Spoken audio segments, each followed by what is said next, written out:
the final campaign comment before this nation votes, with thanks for the technical inspiration to David Letterman's producers and thanks for the technical accomplishment to my producer, Brendan O'Melia. I ask you to imagine an alternative universe where the candidates are the same, but what each has said and done has been reversed. What would be happening tonight if Senator Obama had stumbled over everything from arcane details to sweeping policies of the utmost importance, and not just once or twice, but endlessly? What if Senator Obama couldn't tell Iran from Iraq, Iraq from Afghanistan, Sunni from Shia, Somalia from Sudan? What if Senator Obama had gotten up before a crowd and started off by saying, you know, I think you may have noticed that Senator McCain supporters have been saying some pretty nasty things about Western Pennsylvania lately, and who then finished by saying, I could not agree more. I could not disagree with him more. But I could not agree more with the explanation that Senator McCain offered a few weeks ago.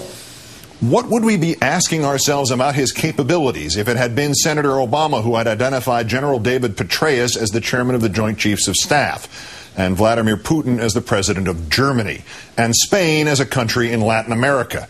What if it had been Senator Obama who not only used his POW experience at every turn, but wrote of giving to his captors not the names of his fellow servicemen, but of the offensive line of the Green Bay Packers football team, only to, when he spoke in Western Pennsylvania, change the story so that he gave to his captors the names of the offensive line of the Pittsburgh Steelers football team? What if it had been Senator Obama who, out of nowhere, had blurted out an inexplicable, perhaps Freudian slip while intending to say, my fellow Americans? To Chairman Dean and my great friend Dick Durbin, and to all my fellow prisoners, I accept your nomination for presidency of the United States. What would be happening tonight in the minds of tens of millions of voters if it had been Senator Obama who had his people negotiate behind the scenes and off the record to force favorable coverage of his campaign at 3 television networks? Or if it had been Senator Obama repeatedly mocking a research study about the DNA of bears until he was suddenly reminded he had voted for it? Or if Senator Obama had an advisor who claimed that Senator Obama's work on a subcommittee had led to the invention of the BlackBerry? Or if Senator Obama had tried to get one of the presidential debates postponed or canceled and threatened to boycott another one of them, the town hall, because he didn't like the network the moderator worked for, all the while complaining that the other guy would not debate him or agree to 10 town halls?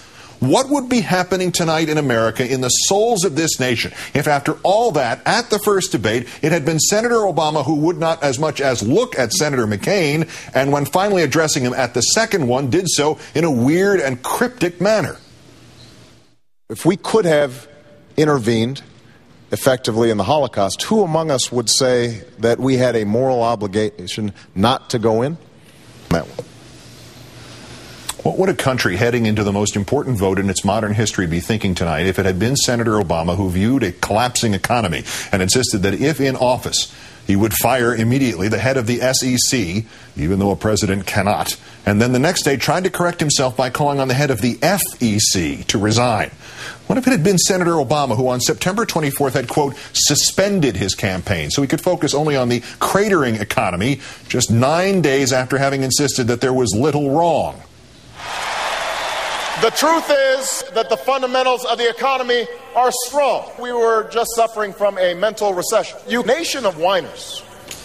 Where would America's collective head be tonight if it had been in the middle of a campaign in part focused on elitism and celebrity and personal wealth, if Senator Obama, who could not remember or would not admit how many houses he owned? How many houses do you have? I think that's a good question to address to my staff. I mean, you'd have to ask my staff.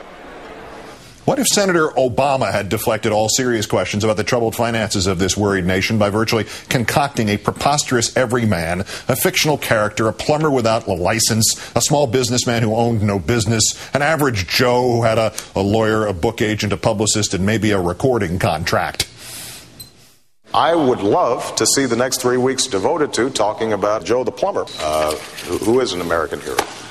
Well, 100, it absolutely is true. What would the national psyche be like tonight if it had been Senator Obama who had sung a mocking song about bombing Iran? What would be happening if Senator Obama had accepted the endorsement of Pastor John Hagee or Pastor Rod Parsley, or had a running mate who attributed their big break in politics to the laying on of hands by a minister who began his career in Kenya by slandering a woman as a witch and hounding her out of her home?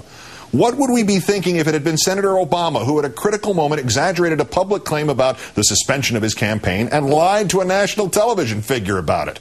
And what if it had been Senator Obama who had been somehow nominated by his party anyway, months and months ago, even though it had been he who had not reproached the use of the rankest of sexist terms in public about Senator Hillary Clinton? So I'm going to call on this young lady right here. How do we beat the bitch? I'll have that stick. We all know exactly what would be happening tonight if Senator Obama had done all those mistakes, contradictions, gaffes, Freudian slips, and hypocritical pronouncements. He would have long since ceased to be taken seriously by any measurable part of the voting public as a viable, responsible, self-aware, mentally vigorous, non-dangerous, non-risk. We'd all be going home to our beds well before midnight tomorrow night. But while all that is hypothetical, this is not. This cascade of incompetence and irresponsibility I've enumerated here tonight, all the sound bites, all the foot and mouth moments, all the no-brainers gone wrong, all these John McCain has said.